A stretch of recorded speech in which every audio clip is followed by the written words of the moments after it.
በስመ አብ ወወልድ ወመንፈስ ቅዱስ አሐዱ አምላክ አሜን። በስመ አብ ወወልድ ወመንፈስ ቅዱስ አሐዱ አምላክ። በስመ አብ ወወልድ ወመንፈስ ቅዱስ አሐዱ አምላክ። ታሪክ ቅዱስ ሰማዕት ገላውዴዎስ። ገላውዴዎስ ማለት ዕንቂ ጴዝዮን ፍትወስን ይብሎ። ነዚ አቦዚ ስም አቡኡ አብልጢዎስ ዝተባሃለ ኮይኑ ታኅሳስ ዕለት 11 ተወለደ። ካብቶም 7 ከዋኽብቲ ብርሃነ ሰማዕታት ሓደ ንሱ እዩ። ናይ ንጉስ ኑማርያኖስ ሮማዊ ንእሽተይ ሓው እዩ። መልክዑ ከም ዮሴፍ ብጣዕሚ ጽቡቕ እዩ ነይሩ። ናይ አንጾቻ ተወላዲ ኮይኑ ኣብ ኩናት ኣዝዩ ብርቱዕ ነበረ። ብፍቕሪ ናቱ ዝኣክል ንጸላእቶም ኣሰኒፎም ናቱ ስእሊ ኣዝዮም ስለ ዝፈትውዎ ስኢሎም ኣብ ኣፍ ደገ መእተዊ ከተማ ይዝርግሕዎ ነበሩ። ማለት ሰብ ምእንቲ ክሪኦ። ቅዱስ ገላውዴዎስ ዘወትር ናይ ቤተ ክርስቲያን መጽሓፍቲ ምንባብ ይፈቱ እዩ። ናይ ሮም ንጉስ ኑማርያኖስ ወሪኡ ስለ ዝሰምዐ ናብ ኣቡኡ ልኢኹ ኣምጽኦ። ክመጽእ እንከሎ ምስ ሰራዊቱ ብዓጀባ ተቐበሎ። ኣብቲ እዋነቲ ምስ ሰብ ቁዝን ኣርማንያን ዓብዪ ጽልኢ ተለዓለ። ቅዱስ ገላውዴዎስ ብስም ብጎይታና ኢየሱስ ክርስቶስ ተኣሚኑ ኣሸነፎም። ጣዖታቶም ሰቢሩ ንንጉስ ማሪኹ ናብ አንጾቻ ተመለሰ። ይኹን እምበር ዲዮቅልጥያኖስ ጣዖታት ኣቂሙ ክሒዱ ስለ ዝጸንሖ ንሱ ከዓ ኣማኒ ኢየሱስ ክርስቶስ ብምዃኑ ኣዝዩ ሓዘነ። ድሕሪኡ ምስ ፊቅጦር ወዲ ሃርማኖስ መንፈሳዊ ዓርኩ ኮይኑ ኣንጻር ዲዮቅልጥያኖስ ብሃይማኖቶም መስኪሮም ክሞቱ ተስማዕምዑ። ኣብዚ ግዜዚ ሰይጣን ብኣምሳል ሽማግለ ሰብኣይ ተመሲሉ ተራእዮም። ዝሓለየሎም መሲሉ እዞም ደቀይ ጽቡቓት መናእሰይ ኢኹም፣ ደቂ ነገሥታት ኢኹም፣ ኣነ ብኣኻትኩም እፈርሕ ኣለኹ። ከይቐትለኩም እንተ ኣዘዘኩም ስቕ ኢልኩም ንጣዖታቱ ክትዓጥኑ እመኽረኩም ኣለኹ።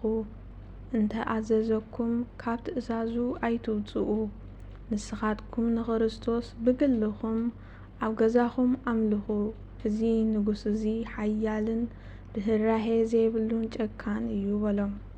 ነዚ ኩሉ ናይ ሰይጣን ተንኰል ጐይታ ቐልጢፉ ስለ ዝገለጸሎም ኩሉ ግፍኣት ዘበለ ዝተመልእኻ ናይ ሓሶት ምንጪ ካባና ርሓቕ። ንስኻ ኩሉ ግዜ ሕጊ እግዚኣብሔር ክትቃወም ኢኻ እትነብር በልዎ።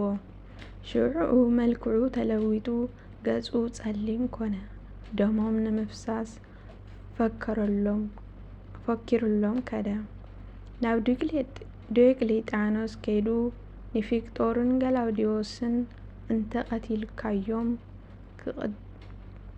እንተይቀተልካዮም ከቕድሙኻ እዮም። ንስኻ ቐተሎም መንግሥትኻ ክወርሱ እዮም። ምኽንያቱ ንሳቶም ደቂ ነገሥታት እዮም በሎ። ዲዮቅልጥያኖስ ንቅዱስ ገላውዴዎስ ልኢኹ ንጣዖታት መስዋእቲ ከቕርብ ለመኑ። ነታ ናይ ኣቡኡ ሽመት ክህቦ ቃል ኣተወ። ቅዱስ ገላውዴዎስ ግን ከይፈረኸ ብድፍረት ነቲ ንጉስ ነቶም ርኩሳት ኣማልኽቱን ረገመ። ሄርማኖስ ከዓ ንወዱ ፊቅጦር የሕሊፉ ከም ዝሃቦ ቅዱስ ገላውዴዎስ እውን ናብ ግብጺ ተላኢኹ ንክቕተል ንንጉስ ከም ቀደሙ ኣማኸሮ። እቲ ንጉስ እውን ናብ ናይ ኣድናው ገዛኢ ገላውዴዎስ ናታትና ትእዛዝ ኣይተቐበለን፣ ንቓላትና እውን ኣይሰምዐን። ንስኻ ናትና ትእዛዝ ዝምለስ እንተኾይኑ ብዙሕ ጻዕሪ ኣታልሎ፣ ተዘይኮይኑ ክሳዱ ብሰይፊ ቁረጾ ኢሉ ጸሓፈ። ቅዱስ ገላውዴዎስ ንሰብኣይ ሓፍቱ ሲድራኮስ ኣብ እምነቱ ጸኒዑ ክነብር ንወገናቱውን ከጽንዖም ሓደራ ኢሉ ተሰናበተ። ሃገረ ኤድናው ምስ በጽሐ ገዛኢ ኣርያኖስ ርኢ ምስ ኣበሎ ደንገጸ። ተንሲኡውን ኢዱ እናሰዓመ ጐይታይ ገላውዴዎስ ከምዚ ዝበለ ስራሕ ኣይትስራሕ፣ ንትእዛዛቱ ኸዓ ኣይትእበ እናበለ ለመኖ።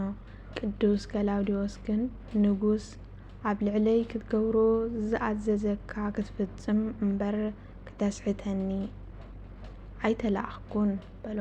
እቲ መኮነን ክሳብ ዝቁጣዕ ነናሓድሕዶም ከምዚ እናበለ ይመላለሱ ነበሮ። እቲ ኣርሜያኖስ መኮነን ከዓ ኣብ ኢዱ ኩናት ሒዙ ነበረ።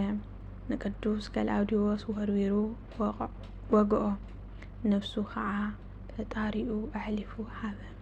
ናይ ምስክርነቱ ኣኽሊል ተቐበለ። ዕረፍቱ ከዓ ዕለት 11 ሰነ እዩ። ምስ ሞተ ኣመንቲ መጺኦም ንስግኡ ወሲዶም ብጽቡቕ ኣገናንዛ ገኒዞም ምስ ናይ ቅዱስ ቪክቶር ዓርኩ ኣብ ሳጹን ውሽጢ ኣቐመጥዎ። ዘመነ ስደት ክሳብ ዝሓልፍ ይሕልውዎ ነበሩ። ድሕሪኡ ኣደ ቅዱስ ቪክቶር ናብ ሃገረ ኤድናው መጺኣ ናይ ቅዱስ ገላውዴዎስን ቪክቶርን ስጋ ወሲዳ ናብ ኣንጾኪያ ኣጽሓቶ። ናይ ቅዱስ ገላውዴዎስ ስጋ ኣብ ኣስዩጥ እዩ ዘሎ ዝብል ሓሳባት እውን ኣሎ። በረከት ኣምላኹ ንቅዱስ ገላውዴዎስ ንሃገርና ይሓልወልና ኣሜን። ሰላም ለገላውዴዎስ ሃይማኖተ ክርስቶስ ተዓሪዞ ኣልባሰ መንግስት ዘኢሃወዞ ለመኮንን ኣላዊ እንዘይትገዞ እምይስማዕ ቃሎ ወእምይሰጠው ትእዛዞ በኩናተ እዱ በሊ ኣብደረ ተረግዞ። ወስብሐት ለእግዚአብሔር ወላዲቱ ድንግል ወለመስቀሉ ክቡር አሜን።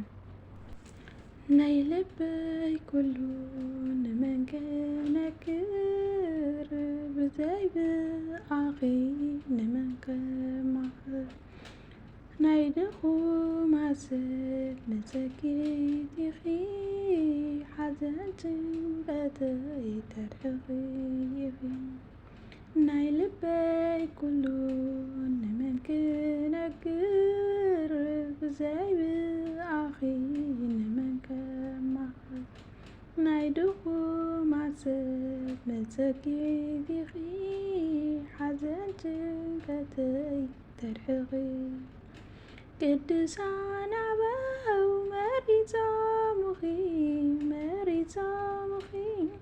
ስለዝወጹ ካብ ሲኦል ክድሕንየ ብልማኖኺ ለምን